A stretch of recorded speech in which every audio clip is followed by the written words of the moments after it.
never been till you put me down. Oh, I knew you were trouble when you walked in.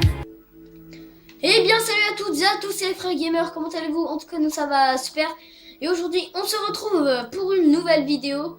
Alors je sais pas si la vidéo Les bases 1 vous a plu. Je sais qu'il y a eu un dislike, après j'ai pas regardé depuis. Voilà, alors comme je vous l'ai dit, je ferai les bases 2. Donc il n'y a pas grand chose, hein. Donc voilà. Donc Maxime, comme je l'avais dit, Maxime ne sera pas là pendant les 2 prochaines vidéos. Donc voilà. Alors on va commencer. Par contre, je n'ai rien préparé. Enfin, j'ai préparé, mais j'ai rien dans mon inventaire. À part une potion de rapidité. Allez. Voilà. Si vous voulez pareil une autre vidéo sur les bases 2 que je réexplique mieux, on va dire, lâchez un maximum de likes. Alors on va commencer avec les droppers et les distributeurs, donc qui se trouvent dans la redstone. Alors, ce qui est bien avec les droppers ou les distributeurs, c'est quand on pose un distributeur et un dropper. D'abord, on peut voir que ça n'a pas du tout la même forme. Donc, vous voyez que là, ici, ça forme un rond. Ici, ça forme un genre de V ou je sais pas trop quoi. Donc voilà. Alors, en fait, tout simplement, quand on active un distributeur, c'est que ça va, on va dire, lancer la flèche. Comme si ça allait l'utiliser, vous voyez. Ça fait comme un tir à l'arc, quoi. De toute façon, pour le craft, on a besoin d'un tir à l'arc. Donc on peut voir que ça les lance, comme ça. Alors qu'avec les droppers, ça nous les lance en item, comme ceci. Donc en gros, ça fait comme si que ça nous les lançait comme ceci. Voilà.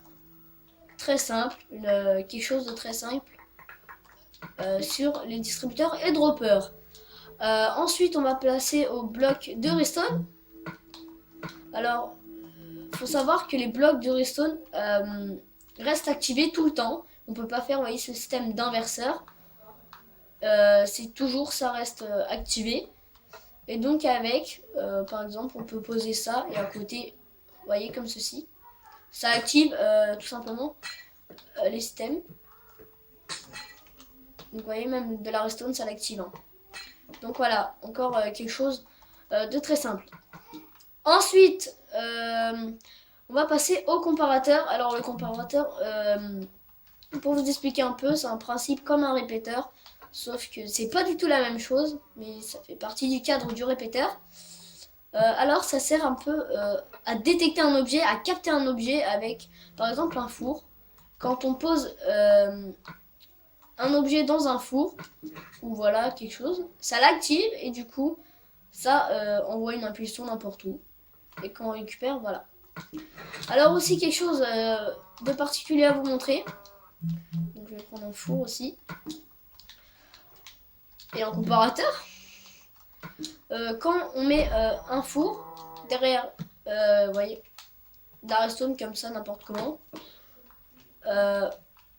voilà, on peut voir que quand on pose un item dans le four j'ai dit, dans le four, bon, ça ne va pas l'activer, c'est l'impulsion est trop courte, donc dès que vous mettez, vous voyez, même quand on fait ça, ça ne l'active pas.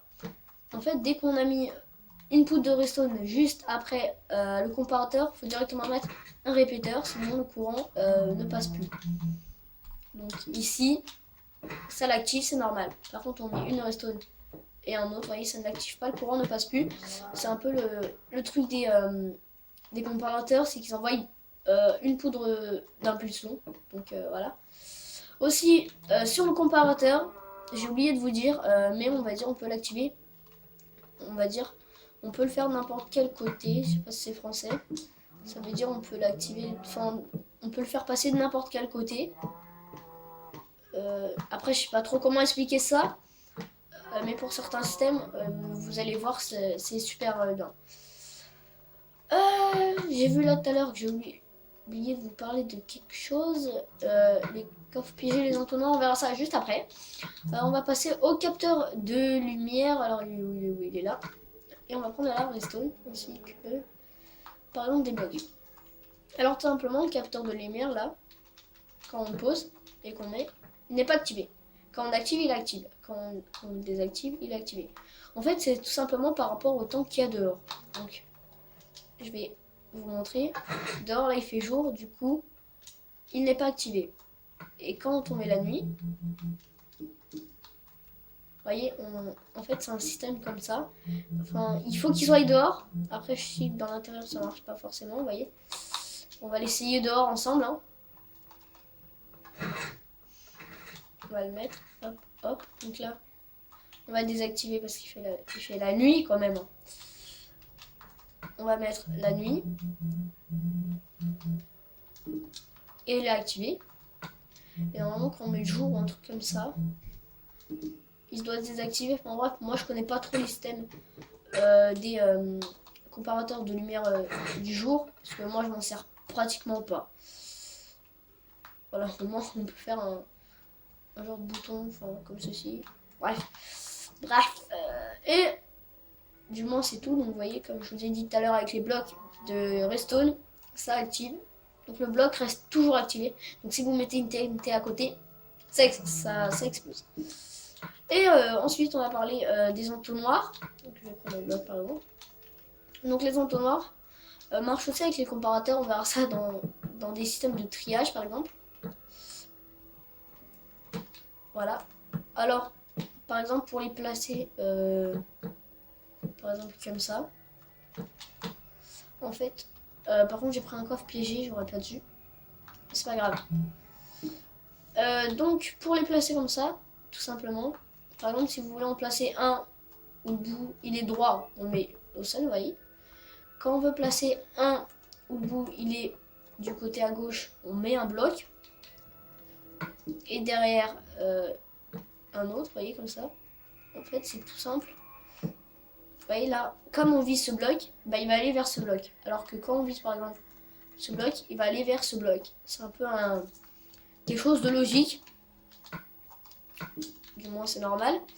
Voilà, et donc ce qui permet très facilement par exemple, vous voyez, il n'y a rien dans ce coffre. Il n'y a rien dans ce coffre. Et en fait tout simplement quand je vais jeter mes items, il devrait disparaître. Je l'ai mal fait. Et alors?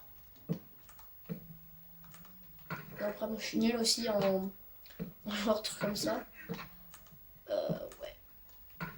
En fait, ah oui c'est vrai, il faut me souvenir que le coffre il faut le mettre dessus, voilà. Là ça va descendre et du coup les items ils vont couler jusqu'à l'intérieur dedans. Normalement il devrait disparaître. Voilà, ils disparaissent peu à peu. Par contre, vous voyez, ils sont tous passés dans le coffre. C'est un système de passe-passe. Voilà, vous voyez, il n'y a plus rien. C'est voilà. Et ensuite, les coffres piégés. Alors les coffres piégés s'activent quand il est ouvert. Donc, vous voyez. Ouais. Et comme les coffres piégés, je m'en sers pas souvent. Donc je pourrais pas trop vous dire comment ça marche. Voyez, je l'ai ouvert, il est activé. En fait derrière, il faut mettre un répéteur. Si on met de la redstone, ça n'active pas. Derrière, vous voyez ça, on voit. Je sais pas si vous avez vu, ça voit pareil un d'impulsion. Vous voyez, ça l'active, mais ça envoie qu'un d'impulsion, voire deux. Alors que quand on pure, on a un répéteur directement derrière, ou voilà, dans le coin, on ouvre.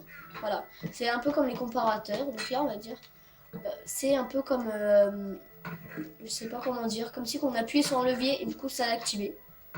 Donc voilà. Bon bah voilà, c'est déjà la fin de cette vidéo. J'espère qu'elle vous aura plu. Bah moi, elle m'a plu. Je sais qu'ils sont très courtes. J'explique très vite. Mais bon, j'y suis pour rien. Hein. En même temps, sur cet épisode, il n'y avait plus grand chose. Après, voilà, je sais que sur le 1, j'ai parlé beaucoup plus vite et j'ai mal expliqué. Comparé à celui-ci où j'ai mis plus de temps, certes, mais je pense vous avoir bien expliqué cette vidéo. Alors, j'ai oublié de vous dire en début de vidéo que je crée des nouvelles intros. Donc là, je sais pas si vous l'avez vu en début de vidéo, il y a une nouvelle intro. Donc je l'ai créée. Après, c'est pas vraiment extraordinaire, mais voilà. Donc tout simplement, c'est par exemple quand on fait une vidéo sur FIFA, il y aura une intro sur FIFA. Quand on fait une vidéo sur, je sais pas, Gran Turismo 6, une intro sur Gran Turismo 6, etc. Donc une intro par vidéo. Voilà, mais ça restera la même par jeu. Bon bah voilà, c'est la fin de cette vidéo. J'espère qu'elle vous aura plu. Commentez, likez et abonnez-vous, c'est gratuit. Et en plus, je fais des vidéos toutes les semaines. Allez, ciao, c'était le Frère Gamer.